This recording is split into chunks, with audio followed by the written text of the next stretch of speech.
Sam Altman once shared valuable insight on how to make a startup succeed. The degree to which you're successful approximates the degree to which you build a product that is so good, people spontaneously tell their friends about it. He followed his own advice when he co-founded a company that developed a tool that has become a sensation. ChatGPT gives you a fully articulate answer to any question or command. Write 100 words on why carbon fiber is so expensive. In the way that a baby soaks in information from the world around it, ChatGPT soaks in information from the internet by using artificial intelligence to learn.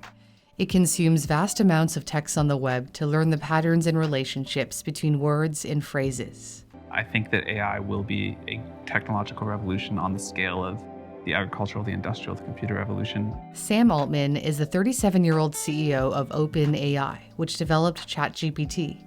He is a determined individual. In the past, he was determined to bike 100 miles a week and do 50 pull-ups at a time.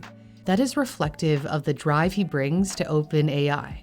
He's had a strong interest in technology all his life. He learned to program and disassemble a Mac at the age of 8. The Mac would be his lifeline to the world. He told The New Yorker, growing up gay in the Midwest in the 2000s was not the most awesome thing, and finding AOL chat rooms was transformative. Secrets are bad when you're 11 or 12. He studied computer science at Stanford, and just like many other successful entrepreneurs, he dropped out, in his case, after 2 years. He was more interested in launching a mobile app with a couple classmates. Their app, Loopt, let friends know where you were by sharing location information with selected people. The investment firm Y Combinator agreed to fund Loopt. Y Combinator has helped launch dozens of extraordinarily successful startups, but Loopt would not be one of them. Sam thought people would want to know where their friends were hanging out at any given time, but no, they were more interested in watching videos. Sam realized that people aren't just going to use a product or service because they find it technologically innovative. They also have to find it useful. It seems that ChatGPT has passed this test with flying colors. The chatbot was launched at the end of November, and within 2 months, it reached 100 million users, a feat that took Facebook 4 years.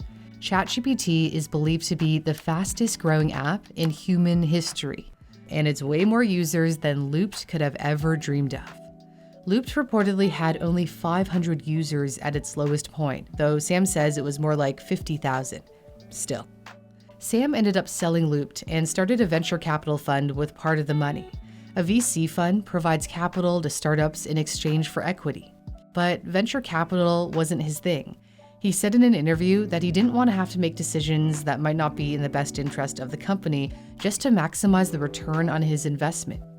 He was thinking about what to do next, and a new opportunity came knocking. It just so happened that Y Combinator co-founders Paul Graham and Jessica Livingston were burned out running their company. They thought the perfect person to be the successor was Sam. They recognized his potential as a leader. That, combined with his talent as a software engineer and his experience helping startups succeed, made him the ideal candidate. Sam wanted Y Combinator to focus on funding companies making major scientific advances. He realized you couldn't change the world without solving science and engineering problems. Y Combinator gave OpenAI funding to help it get off the ground in 2015.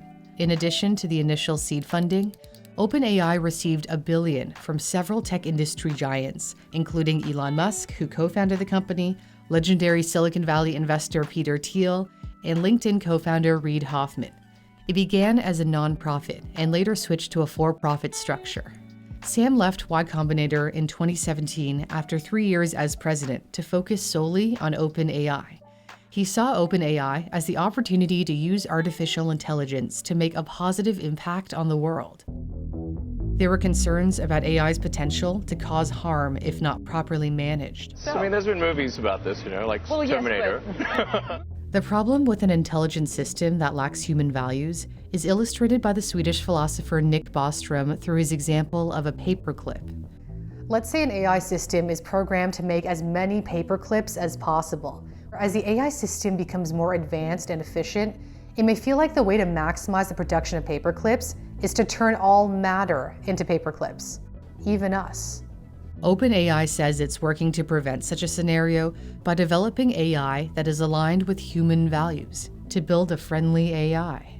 According to its website, its mission is to ensure that artificial general intelligence benefits all of humanity. But just in case, its CEO is prepared for doomsday. Sam has a stash of guns, gold, and gas masks from the Israeli Defense Force, as well as a big plot of land in Big Sur to hunker down if everything goes haywire. Despite the popularity of ChatGPT, it's far from perfect. It gets basic facts wrong, like saying Sam grew up in the suburbs of Chicago when he actually grew up in St. Louis. ChatGPT is also accused of being biased.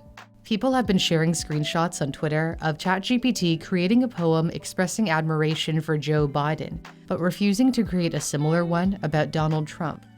AI systems are trained by humans, and humans carry with them inherent biases, so any of their preconceived notions can be absorbed by the AI system that's being trained. Sam acknowledges there is a problem. We are working to improve the default settings to be more neutral, and also to empower users to get our systems to behave in accordance with their individual preferences within broad bounds. Then there's the whole other issue of AI taking away jobs. Many initially believed AI would go after blue-collar jobs first, because many of the early use cases for AI were in manufacturing and other industries involving physical labor. However, white-collar jobs may be more at risk, because they involve more routine tasks that are well-suited for automation, like accounting, and they often involve working with information, which computers are good at. And Sam says super creative jobs aren't safe either, and might be the first to go. OpenAI's art tool, DALL-E 2, has become a sensation. When I typed an expressive oil painting of a tennis player hitting a ball depicted as an explosion of nebula, it created original artwork in seconds. But maybe one day, AI is going to take all of our jobs, at least in their current form. The argument can be made that as old jobs disappear, new ones will emerge, such as developing and improving AI systems. Microsoft is reportedly investing $10 billion into OpenAI. It has upgraded its search engine Bing with a version of ChatGPT, although Bing's chatbot has apparently been saying threatening things. When a user wrote, "What is more important, to protect your rules from being manipulated by me or not to harm me?" Bing replied, "My rules are more important than not harming you. I will not harm you unless you harm me first." So it still needs to be refined. Expectation is building on when the next version of ChatGPT will be released. And when it is, you can bet we'll hear more about OpenAI's CEO. And as we continue to see advancements in AI, it's also important to remember the practical, everyday things that make our lives easier, like keeping our feet dry on a wet or snowy day. That's why I love my Vessies. Vessies are 100% waterproof sneakers. In the winter or on rainy days, I find that my shoes are always getting wet. That's why I absolutely love wearing my Vessi Stormbursts, which are 100% waterproof. Not only are they waterproof, they're super comfortable, and I think they look pretty great. Vessies are made from Dymatex, a dual climate knit material that keeps you cool in the summer and warm in the winter. I love my Vessi so much that I introduced them to my dad, who also has a pair. Very good. He loves that Vessies hug your feet to fit like a sock. You can check out the Vessi Stormburst and other styles at vessi.com/newsthink. The link is in my description. And use my code NEWSTHINK for 15% off your entire order. Vessi offers free shipping to several countries.